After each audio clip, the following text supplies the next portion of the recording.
Hello, my name is Adam John Richardson. Let's talk about Jupyter Notebook and similarly JupyterLab. They're both interactive programming platforms, and let's start with a bit of history. First things first, we started with IPython, or interactive Python, which was an improvement upon working with the standard command prompt. And eventually people realized, hey, let's put together notebooks where we can even make this interaction better. We can include text and code and graphics all within one interface. And this proved to be very convenient. Instead of having to open up several different windows and jump from one to the other, one interface worked with all three of these components.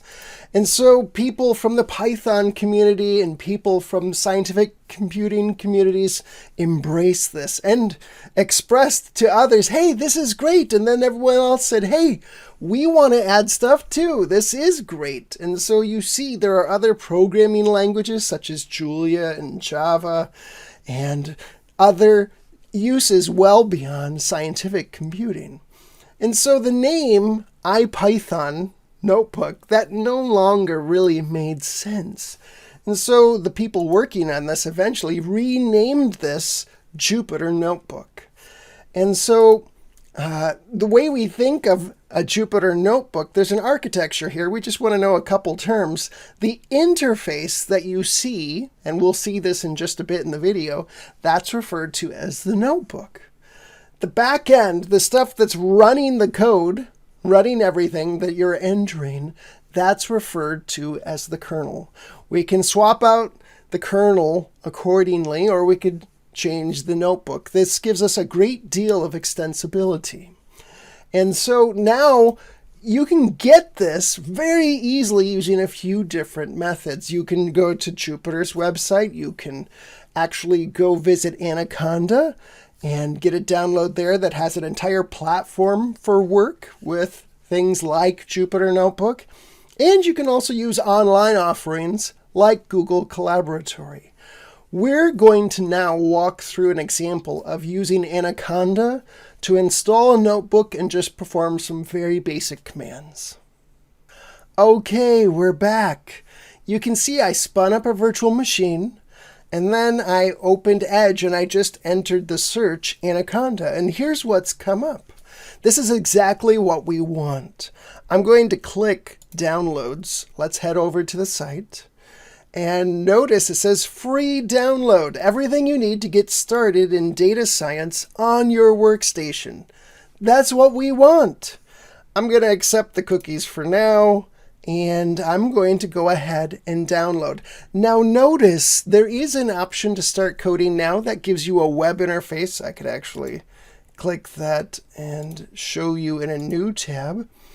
This is what you'd see here. You actually can create an account and then through a web interface get the same type of work done. But I like downloading the product, so I actually have a local environment from which I can work. So let's do that. I'm going to download and we'll wait. I'll speed up the video here so you don't have to wait. So now you can see the prompt. Let's click Next. You have to agree. And typically I install just for me. The folder looks good. And I'm going to go ahead, create Start Menu shortcut, add Anaconda 3 to my path variable. I'm not going to do that. Register Anaconda 3 is my default. I will use Python 3.10 from Anaconda as my default Python. And I'm just going to go ahead and click Install. I kept everything default. Now, again, I'll speed up the video. Okay, I've now entered Anaconda in the application search, and up pops Anaconda. And our new install has several applications here. I'll just bring to light a few. You have the command prompt, which you can actually open. And if you want to manage your environment, one of the easiest ways, you could say conda and then Actually, you can see the commands online to install new packages, perform searches, etc. That's using Anaconda's capabilities. And you also can manage your environment. I have a base environment here. You can see what I have installed. You can use the GUI right here too, and I can say what's not installed. What might I want to also install? I can just check a box and voila, this would be installed. So it gives you a few options there. You have the command prompt and you also have the GUI interface for the environments. We're focused on Jupyter for the purposes of this video. So let's launch Jupyter Notebook. I'll talk about Lab at the end. And I see I have a window popped up on another screen. I'm going to bring that over here. And this is Jupyter Notebook interface. Notice there are several other documents. Some of these are notebooks. I'm actually going to create a new notebook. I'm going to use the Python 3 kernel. Remember we talked about kernels. They're what's working behind the scenes. And then you have the notebook interface that's rendering the interface that you see. And voila, we have our notebook here, and I'm going to show you this cell right now says in. If I change this from code to markdown, notice that disappears. And if I change it to NB convert, that changes the appearance a bit too. Heading, this is just a more convenient markdown. Typically I use code or markdown. And let's just say I'm going to, if you know Markdown, you'll know that the $1 actually refers to what would be an H1, a header. And so Markdown's just a convenient way to render things that normally you'd enter as HTML. And so I'm just going to say I'm going to try and type it correctly. First notebook. And if I hit enter, it just adds a new line, and I could add other content here too. So let me add, this is so great. Now, again, I could hit enter again, and it would just add new lines. But if you want to execute the cell, you hold down shift and then hit enter. And voila, look, it's rendered. It's now changed that markdown into HTML. And this time it switched back to another code cell. Let's try entering some Python. Print, parenthesis, hello, comma, world.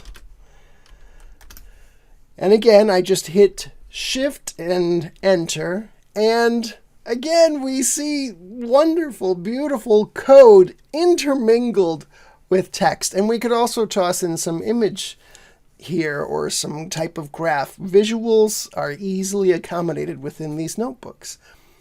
A few things I could actually, if I go up to kernel here, maybe I want to rerun all of the cells again.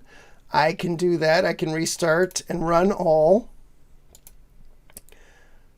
You don't see any difference here. I can also restart and clear output. So we're starting over. And in so doing, notice it still keeps the HTML markdown rendered appropriately, but it hasn't executed that cell. Notice the number disappeared here next to that. I'm going to execute this cell again. So I'm just holding down shift and then enter. And notice now it says 1. And then I could say A equals 1. And I'm going to execute that cell. B equals 2. And I'm going to execute this cell. Now notice there's a helpful tip here that I didn't realize right away when I first tried using a notebook. If you return up here and you change this state, I'm going to say, you know what? A doesn't equal 1. It equals 3. Notice the numbering changed, and so now that one executed last. They put the numbers there so that way you can tell if there are order effects, you know the execution. If the order does matter, and you working from top to bottom. Just remember an easy way, again, is just to jump here and say restart and run all, and it'll just run each cell consecutively from the top to the bottom. I'll put together another video at another time that talks more about actually using a notebook to perform some coding, whether it's machine learning or just general purpose Python. But this is a quick video to get you up and started in using Jupyter Notebooks. The only other thing I want to bring to light is that I did mention JupyterLab. Think of JupyterLab as a much more sophisticated, powerful notebook. Jupyter Notebook is a tab in your browser, and it's one notebook per tab. JupyterLab tries to create an environment, as you can see here. You see that in my left pane showing several different types of files and directories. JupyterLab takes that tab and now makes it feel more like an IDE, even to the point where over in the right column, I can actually set breakpoints and look at my call stack. It's a much more powerful offering. Now, for many people, if you're not coding a lot, maybe a notebook's perfectly sufficient. That's great. But for those of you who come from a programming background, you'll probably appreciate JupyterLab. All right. I hope this was fun.